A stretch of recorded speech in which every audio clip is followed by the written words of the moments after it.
focus our programs on spirituality, education, and the arts, with also a real concern for justice and the environment.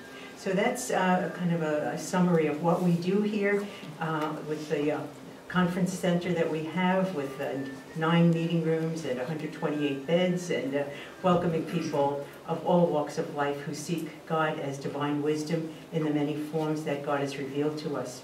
One of the things I'd like to let you know is, I'll leave these outside. This is a program brochure of upcoming programs from now through April, and more of them are listed on our website, which is also on healtwisdomhouse.org. So I hope we see you in the future for some other programs.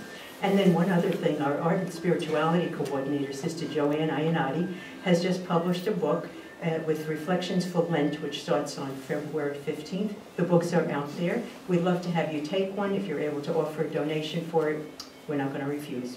So, with that then, I will introduce Sister Jo-Ann to introduce our program for today.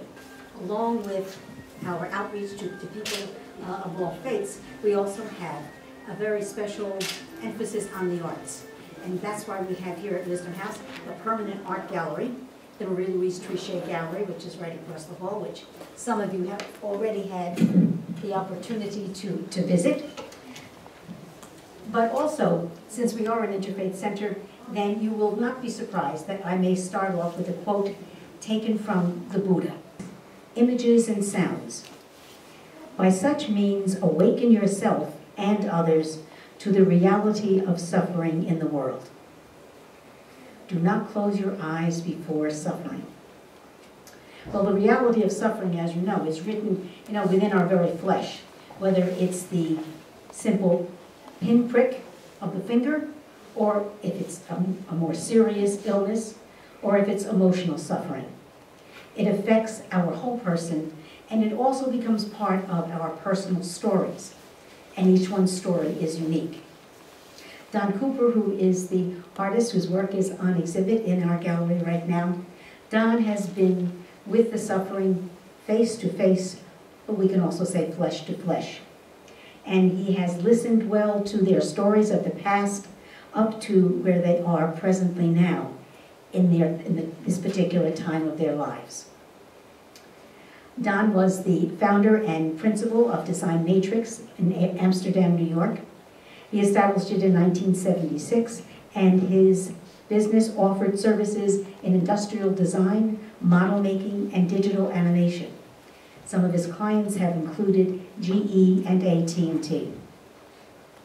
He has a BFA in industrial design from California College of Arts. He was employed as an industrial design consultant with GE in Schenectady prior to owning his own business.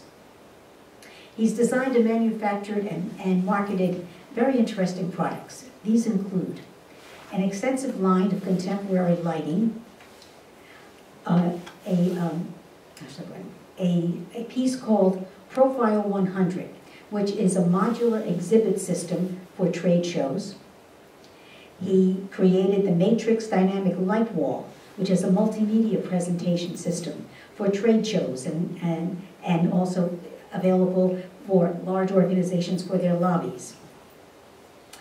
He has shown his work, his artwork, which is on exhibit right here, and he has shown his artworks at the Saratoga Art Center in Saratoga, New York, and he participates in the Broadway Art Center in Albany, New York.